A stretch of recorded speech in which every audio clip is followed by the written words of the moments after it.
Okay, so I studied fine art, and I had a real interest in buildings and construction. I did fine art sculpture, and after finishing, I really wanted to learn a trade. So I did a plastering apprenticeship in Edinburgh with an Edinburgh firm, and I was with them for 14 years. And over the last 4 years now, we've been working together, and Chalk Plaster has been developing in weird ways. Developing. Yeah, so I sort of art history at university, and then went on to do sort of decorative art cataloguing in sort of historic collections.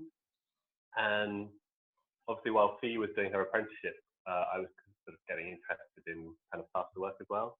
So yeah, it sort of developed from there. So that's where my interest in it came. And then I left that job to join Fee, kind of doing this. So yeah, so our kind of interest is both kind of practical and sort of, well, they're not really separate, but practical and historical. So looking at kind of historic practices and sort of how things used to be done, and just exploring materials. Because it seems to me that you're both very much explorers of old materials like oyster shells, and looking into salt panning, and obviously the ancient skill and practice of plaster work. But you're also adventurers, and which is what I feel you've been doing for the last kind of 8 weeks. You've been having adventures, because your studio, how far is your studio from the coast? I mean, it's a couple of miles. Yeah, about 10 minutes. Yes. And our house is only sort of 2 minutes away from the coast. So maybe, because what I'm interested in this time that we've been kind of confined and kind of tethered, it is about exploring things that are literally to hand, literally on our doorstep, literally underfoot. And it seems to me that's what you've been doing. And maybe now, Fee, you want to just start talking about the colour pigment and what you've been doing on the beaches of Fife. Yeah, so I think materials have kind of inform your work.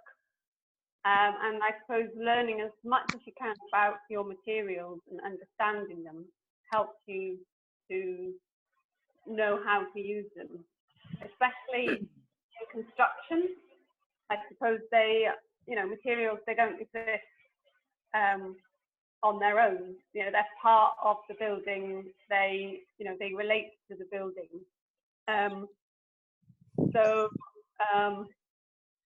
That's kind of one of the things I find fascinating, really, is like how they relate to each other, and like additives, and obviously things like pigments, the color, and pigments have been used for, well, Galiola, which is something I'm particularly interested in. I've got the chance to learn how to do 2 years ago now,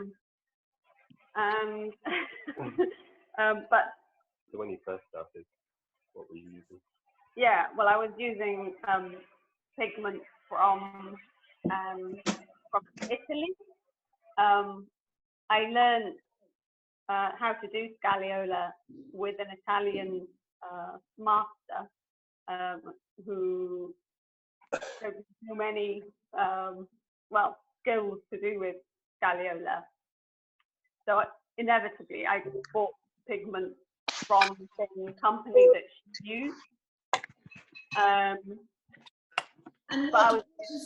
I was just going to say that pigments obviously are used to colour lime wash, or that we use like the copper ash, the bright orange. So yeah. So maybe show us some of the stones that you've been collecting, the pigment you've been making. Well, you yeah. About those two. Yeah. This was one of the kind of pigments that you use quite a ferrous oxide, but this one's from an Italian company, which kind of she started learning with. Can you get a little closer to the screen? Can you bring it to, yes, that's it. Gorgeous. It's really fine, so it gets everywhere, so I won't open it up. But, but we've sort of started finding our own. So basically, sort of along the coast, you get these sort of bright red, soft kind of pebbles, and I suppose they're siltstone. I can't hear you very well. Oh, so they're siltstone or kind of mudstone with a lot of iron in them. So yeah, you started making our own. So that's our own. Steve started grating the stones with our home grater. That's the kind of imagine. Was it literally a pestle and mortar? Yeah. So that's kind of where it started, and then there were just so many other colours. Yeah, and down in Aberdour on the beach, there's a sort of cliff face where you can see all these layers of what I'm presuming is a variety of mudstone, shale, and siltstone, and they all have different qualities. But I think what makes them good for the pigment is that they're very fine. So they're kind of mainly quite easy to grind down. So they're full of lots of clay, aren't they? Yeah. Well, yeah. So almost, I mean, there was one area where it's almost like mud, areas which are saturated with the seawater. It's you touch them and they're kind of quite greasy. But yeah, that was all your fun. Yeah, I make little samples so that I can think about how to combine them for the scagliola. So this is my... Maybe just say what scagliola is, because it's a beautiful Italian word. Maybe just... It's essentially imitation marble. And here's an example. You can see it. It's polished. So it's a process. So it's fine casting plaster, pigment, and pearl glue, and animal glue, and the glue is processed. And the glue it retards the set of the casting plaster, so you get a long time to work with it. And then through a process of almost cutting and filling the surface, you achieve, so to begin with, a fairly matte finish when you first cut it, to quite a reflective and shiny surface. You can see the difference there. And was it a kind of, I think about it as a Renaissance technique and skill? Is that right? It was something that was developed in Italy. Yes. Well, I don't know if it was developed in Italy. I think people argue about where it's developed, but it was definitely kind of very popular in the sort of 17th century. So kind of churches and where you might like want a huge column out of some kind of expensive looking kind of lattice or something that you could never actually kind of quarry. You could have it kind of done in plaster, so it looks more luxurious than it was. But yeah, it's quite nice to have. It seems very luscious and rich. I mean, it seems such a luscious. The swirl of colour is just. Maybe bring up one of the cubes, because this is. Yeah. So for a long time, I was making these tiles and just kind of practicing, trying really. to make something three-dimensional. So hold that up. Beautiful. And say the process, maybe a little bit more kind of slowly on the process that how you've developed that skill and technique. Yeah, so it's interesting really, because I suppose casting plaster is used in the plaster that you coat on walls. So it's gypsum. what you would coat your plasterboard with. So yeah, gypsum plaster. And I suppose it's just, again, like I was saying earlier, about learning about the materials that you use. It means that you can, I suppose, treat them in a different manner. So with Scagliola, that critical or crucial thing of stopping the set, because it has such a fast set, 20, 30 minutes normally, it means that you can do so much more with it. So with the variety of colours and being able to manipulate the different colours together. So like you can wrap one colour inside another colour. Or you can layer them, like with malachite. So there are slightly different techniques to create different effects. Again, this layered effect. Beautiful. And is that the pigment you've used there? Is that the pigment that you've crushed the stones from the beach? Yeah. So this one. Which beach is this? This is near Kinghorn. Yeah. So Kinghorn and Aberdour. All the colours that we've produced have come from. But there's something nice about having a kind of palette of colours from a place. Yeah. So because you can have whatever colour you want, really, if you can go and order it. But there's something really nice about it reflecting kind of where you are, or you sort of working with what there is. And again, the way that you can tell a particular geology by the colour of the stone, whether it's sandstone or kind of a granite, and you can kind of think, oh, that must come from a particular area. And so likewise with those pieces, you can actually, they're kind of geology specific or place specific. Yeah. So, that is it's and incredible. how do you want to develop this with pigment? This whole idea of finding your materials close to hand, working, is that something that you've always been curious about, but because you've had this time of confinement, are you going to start producing pigment for others? No. Gosh, No. No, it takes quite a while to do. So it's there's something nice about it being kind of your own, and using materials that you've got yourself kind of makes them a bit more precious, because you've gone out and you've found them, and then you've spent time kind of grinding them up, and they're all quite different. So if you're picking up like a particular stone, the colour can be different from the next one you pick up.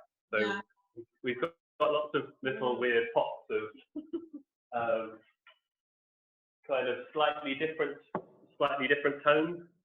And normally with like the Scagliola, you would be purposely kind of diluting pigments to get different tones and swapping them around, but they're kind of ready-made, slightly different. So, which I think will give you a depth to an object that you make, rather than it being quite almost methodical in a kind of constructed way. That it will, hopefully it's going to feel more natural. Would you make tabletops?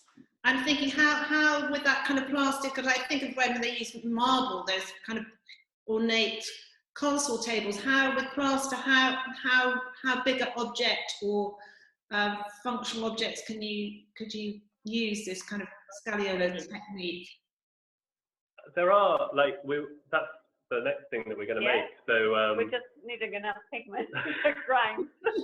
Can you pour the pestle water Yeah. So we've got a kind of, what would you call it? Like a little pier table, really, Yeah. a base that we're going to make a top for. But yeah, I mean, sort of in the past, there's been whole floors made of it. So even in Scotland, but I don't think any survive now. But yeah, you can make kind of galliola floors, depending on kind of what. In high temperatures, the coolness, we all hanker after a cool floor. So maybe now, just thinking, should we bring Stephen in to talk a little bit more about oyster shells? Again, what they've been doing, so Stephen, you kick off and about your kind of long curiosity about the use of oyster shells and how they used to be in the Firth of Forth, huge beds of oysters. So maybe just a background to. So I don't know if sort of round and about Edinburgh and Scotland in general, you might see kind of oyster shells within kind of mortar, within maybe like a stone wall. So you get these kind of pinning stones made out of sort of oyster shells. So they just slot in between the masonry within the mortar to just kind of reduce the amount of mortar that you need, a sort of structural device. So that's where you kind of mainly see them. But I came across a reference in a sort of historic reference for a house in the old town of Edinburgh that was built in 1765. And in the account, there were 3 plasterers kind of working on the house. And one of them was charged for making like a little lime kiln kind of on site, and then charged for sort of oyster shells to burn. And yeah, that was the kind of first time I'd seen kind of oyster shells sort of in an account as being used to make plaster. So yeah, that was kind of the beginning of it, and then just sort of decided we'd try and make our own, and it kind of went from there, really. But just with oyster shells, is that because obviously they used to be a very commonplace food source? Is that, and so they were essentially waste debris, and is that so they, and obviously here in Edinburgh with the Firth of Forth, they were simply, you would just embrace any kind of leftovers, and something like an oyster shell obviously could be used. Yeah, so you get kind of oyster middens all over the place. So you quite often find, well, actually, the trams that are being put in Edinburgh at the moment, they keep on coming across kind of oyster shells within the kind of archaeological dig of that. And the archaeologist kindly gave me some from Constitution Street, but they were just a kind of waste that got thrown away, because oysters they weren't a luxury food. They were just kind of cheap street food, really. So the oyster shells in the building account, they were, I can't remember, I think we charged 4 shillings for them. And I checked the price of oysters kind of as a food at the time, and that would have bought him about kind of 130 odd sort of oysters to eat. So it must have been quite a large number of shells, sort of in comparison to that sort of going rate for sort of edible oysters.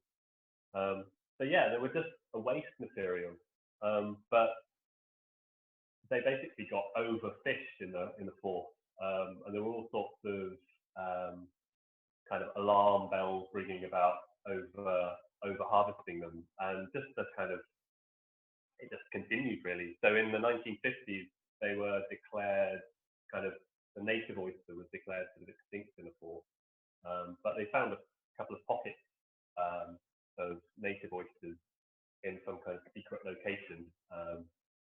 I think it was in 2000 and something, 2008 maybe.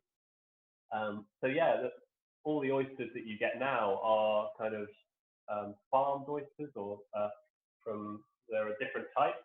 So they're called Pacific oysters, and they're completely different.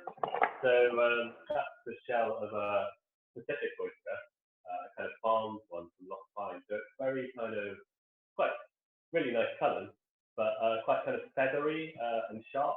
And then in comparison, that's the sort of native oyster. From the Very port. different, yeah. So yeah, I was just kind of interested in making kind of plaster out of them. So the first sort of attempt was with the farmed oysters from Loch Fyne, and then I kind of, because they're so different, they're so light. Maybe and, just with the speaker. Sorry, just with the speaker. Maybe just get sorry. close to the speaker. Yeah. So they're so light and different that they burn really quickly. So the first time we tried burning them, we overburnt them because we sort of burnt them like limestone. And you don't need to burn them as long because they're not so dense. And then, yeah, I just wondered what the native oyster would be like to burn, because obviously that's what would be traditionally using. Like the building accounts weren't Pacific oysters; they were. And this is to release because the contents, or what an oyster shell is made of, is what is required for lime plaster. Yeah, so it's calcium carbonate. So the same as limestone. So and it's just the sort of impurities that you get in it. So these are these are different limestones. So it's basically the same kind of base material, calcium carbonate. So and it arguably would have been easier to, if there were so many oyster shells that were being kind of just thrown away, it was easier to harvest an oyster shell than it was to maybe find limestone. I mean, in some places, I don't know how common it was to do that, but I mean, it was probably slightly unusual in Edinburgh, but on the west coast of Scotland, where there's areas where they don't really have limestone, there's a kind of tradition of burning shells to make oysters. So make lime waters. So there's some kind of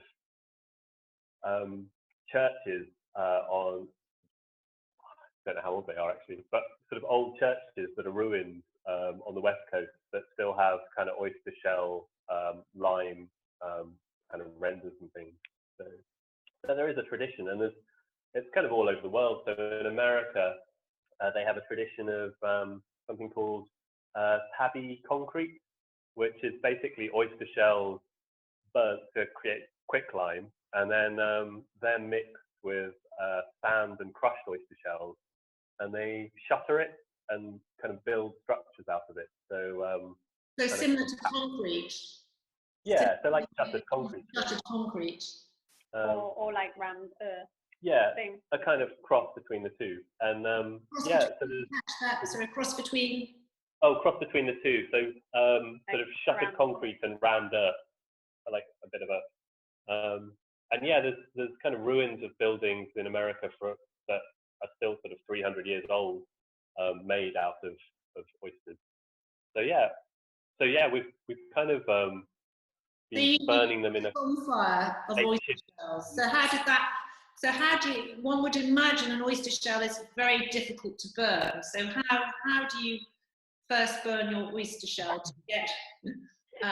Well, I describe it as a pizza oven. Well, we had our chimney rebuilt a while ago, and we basically used one of the chimney pots that was too cracked to go back. So a chimney stack. A pot, yeah. So the kind of fired pot.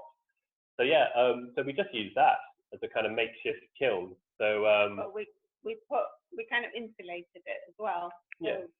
As much as we could. Yeah.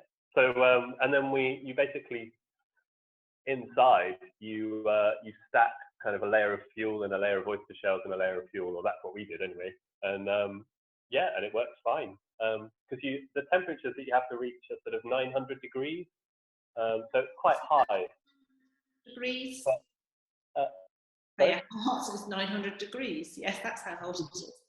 But yeah, it's easier than a kind of. Hot. Yeah.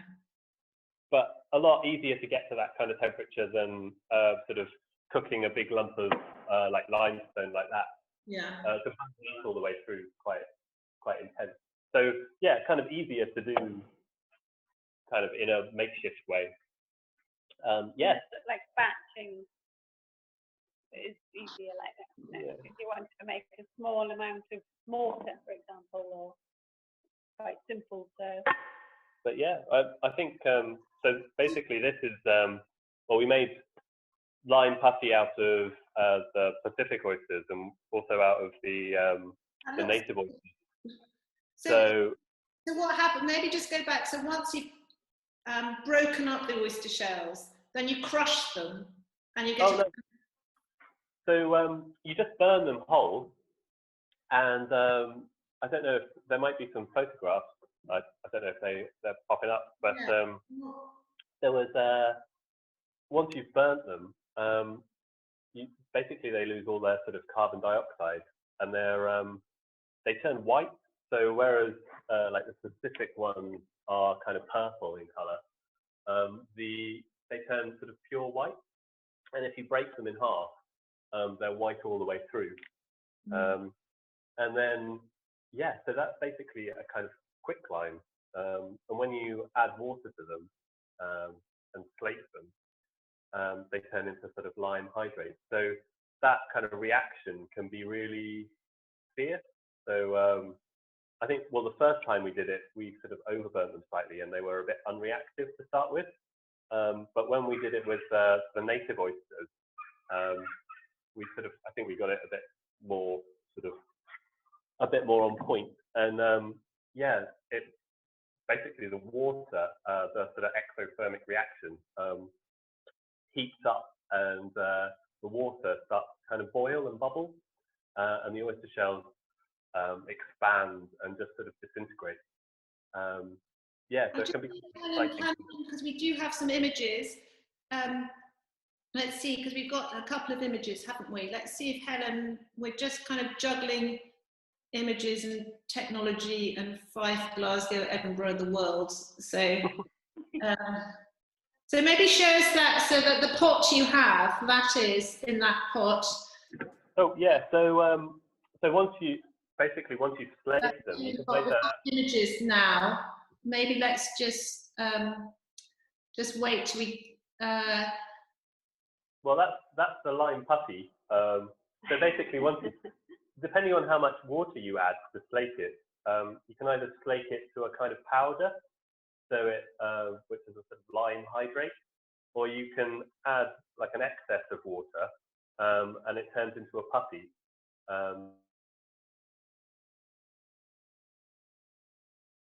The sort of basis of the sort of lime putty. Does it have that lovely smell?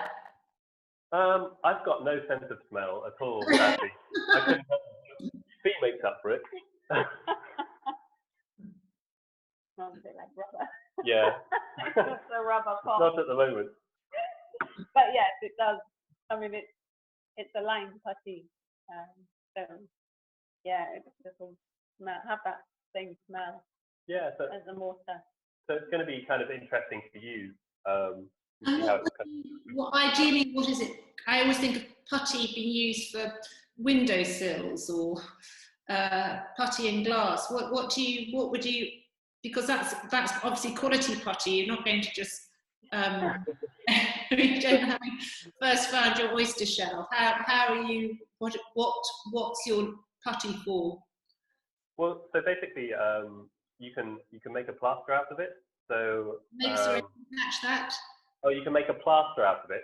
So basically, you can use this as the base of the plaster. So this is the native oyster lime putty, and if you mix like an aggregate with it, so sand and crushed oyster. Yeah, we're going to try crushed oyster shells sort of instead of an aggregate, and then yeah, that's basically your sort of plaster. So you could put that on a wall, or if you could put hair in it, sort of animal hair, to help it kind of cling together or lap. Yeah, so it's not. You'd use that as a building material. You would add whatever again came to hand, whether it was animal hair, broken up stones, kind of bits of shale? Well, not. It was a bit more. So with the aggregate, it's always graded. So depending on what you were doing. So for plaster, you want a kind of well-graded aggregate that's kind of got kind of fine parts and kind of slightly bigger parts, depending on like whether it's the backing coat or the finish coat. But yeah, it's just a kind of more experiments really. And there are quite a few people experimenting with oyster shells now. So people are putting crushed oyster shells that haven't been burnt just in cement as an aggregate. Into cement, yeah. But it's a kind of traditional thing that's kind of being rediscovered just a little bit, I suppose. And maybe before, because we're going to take questions or see how we can get the conversation, include you all, but maybe just talk a bit about salt panning, which traditionally has happened a lot, whether it's down at Preston Pans or Joppa or up in Fife at St Monans. And I've always been fascinated by salt panning because you can still see kind of remnants, particularly along the Fife coast. And I've actually had from Chalk Plaster a beautiful sachet of salt, which is, I love my salt, so that's all gone. But maybe talk a little bit about how the salt panning, how you pan for salt. There it is. Yeah, so, or maybe why you were. Yeah. So in a kind of funny way, we're really, it's a kind of byproduct. For us. But so all along the Fife coast, there were sort of loads of salt pans. So they were taking kind of seawater and evaporating it in large kind of iron pans. And as the water evaporates, kind of various minerals other than what they wanted, salt, kind of precipitates out. So one of the problems that they had was that early on in the process, before you get to the salt, you get what they described as a kind of fine white sand.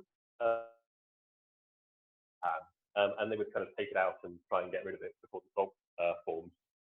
So it was a kind of waste material that they didn't want. And because they did it on such a massive scale, they were sort of keeping these pans boiling for kind of 3 weeks on end. Some of this material would kind of adhere to the bottom of the pan and start kind of insulating it from the fire, so it would take more fuel to get your salt harvest. And this material ended up being kind of used, or there's accounts of it being used within building. So just to explain what it is, it's almost like a kind of crystal.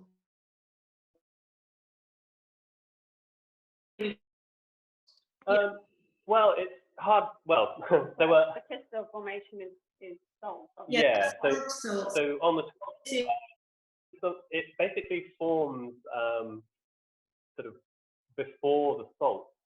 So what happened? Well, when they were trying to kind of understand what was going on, there's some lovely sort of scientific descriptions from the 1660s where they were saying, "Oh, we've filtered our seawater through like 8 folds of fine linen, and there's no sand in it at all. And then as soon as they start boiling it, this sand appears in the bottom of the pan, and they couldn't work out kind of what it was or where it was coming from. And that sand is basically sort of gypsum, mainly gypsum that precipitates out of the seawater as it becomes more saturated with salt and kind of minerals. So it's basically just sort of, I'm not a scientist, but the sort of ions get together and just sort of drop out at the bottom of the pan. And so that's what they would collect. And that would be used in building accounts from the kind of I think the earliest one is 1620s. You get, in Scotland, you get references to waste material from salt pans being used within kind of mortars and things. So that's kind of what interested us. And when we had some of the sand analysed, it came back as being kind of different forms of gypsum. So yeah, we wanted to kind of make our own gypsum from seawater, because that's basically how it forms naturally anyway, as an evaporite from kind of seawater. And so what will you use the gypsum for? There it is, gypsum.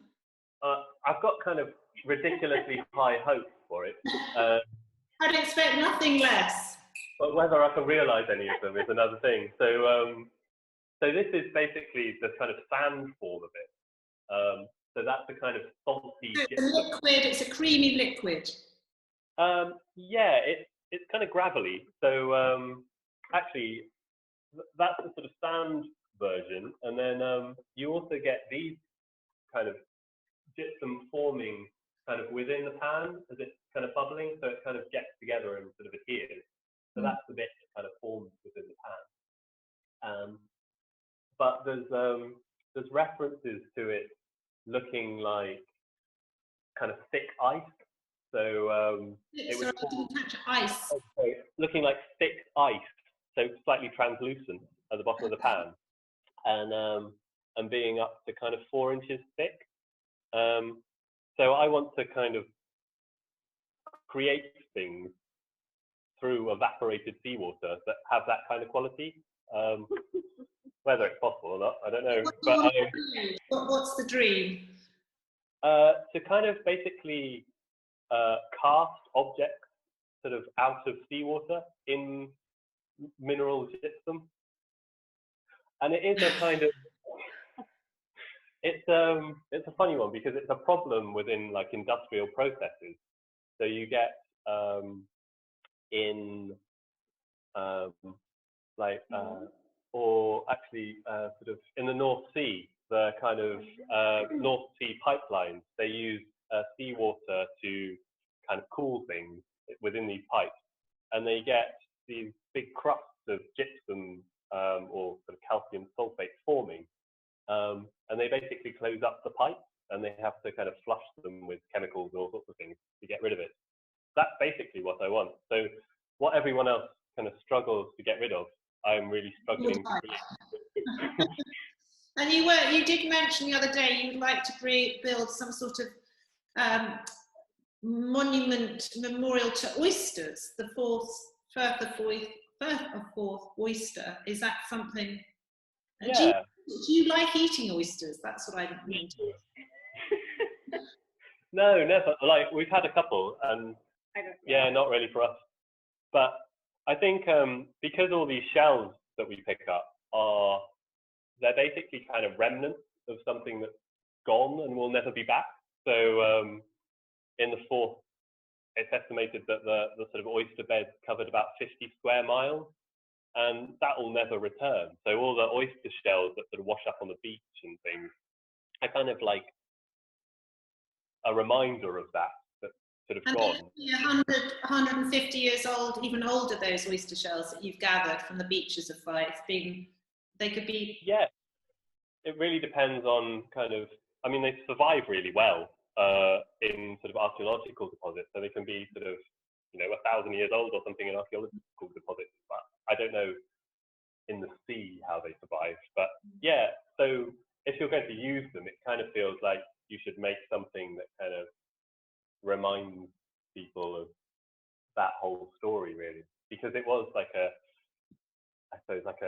environmental sort of disaster in a way that people could see coming for hundreds of years, but it nevertheless, nothing was kind of done to prevent it, and it just sort of fulfilled its own property. So yeah, there's something nice about, if you're going to use them in a way that... Yeah, but I think we'll so the plan is now that we'll kind of open it up to the floor or to the screens, but maybe just to say, because what I find I kind of so find what your sense of exploration and these materials has this kind of sense of confinement, of being literally, we can only go as far as we can walk, or we can only pick up what we can find. I mean, that sense of kind of greater intimacy that we have with things around us. And for you, it's been the beaches of Fife. And you've always had that curiosity, but it sounds like you've really relished this time to explore and have time to experiment and try and test. Yeah,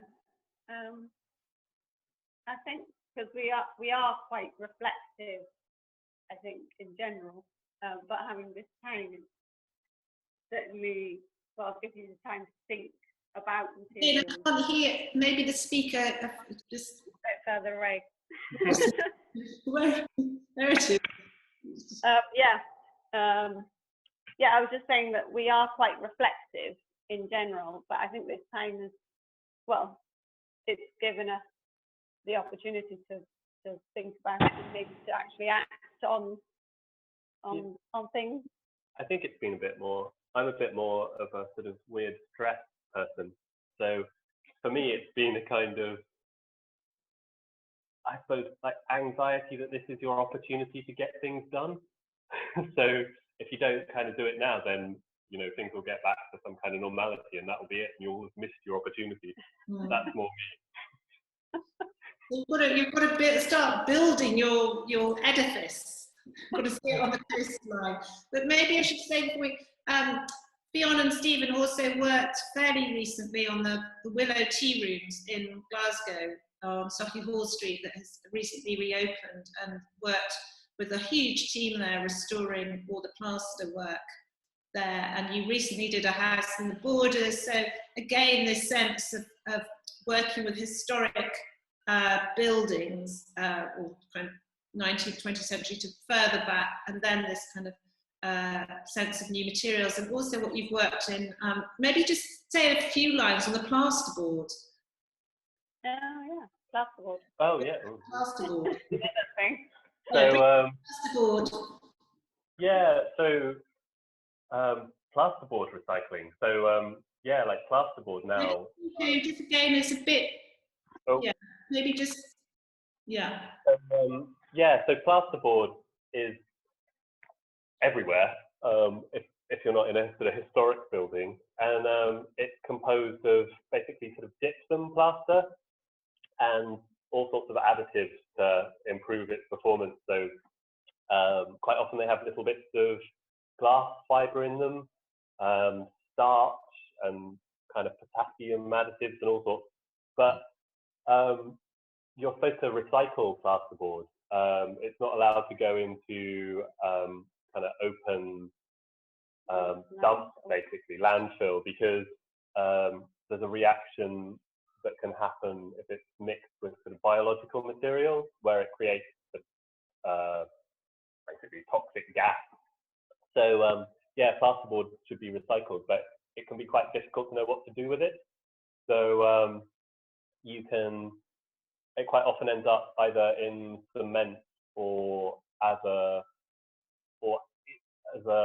partly in new plasterboard, but only to kind of 25% sort of old plasterboard, and also as a sort of agricultural fertilizer.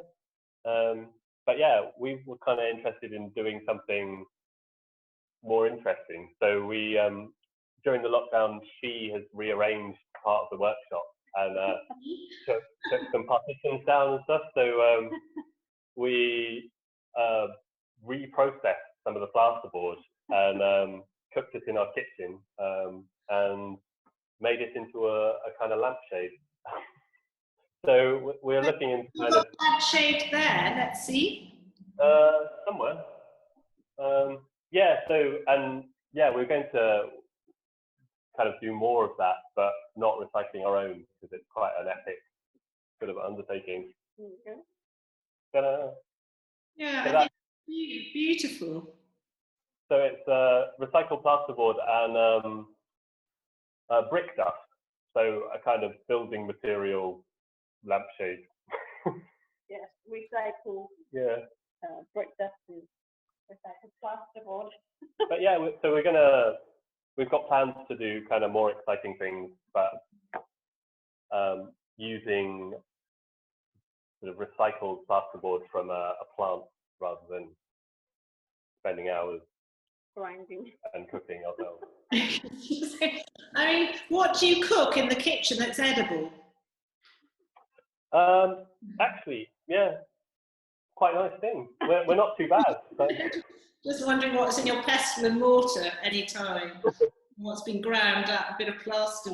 Work Yeah. when it's not full of pigment.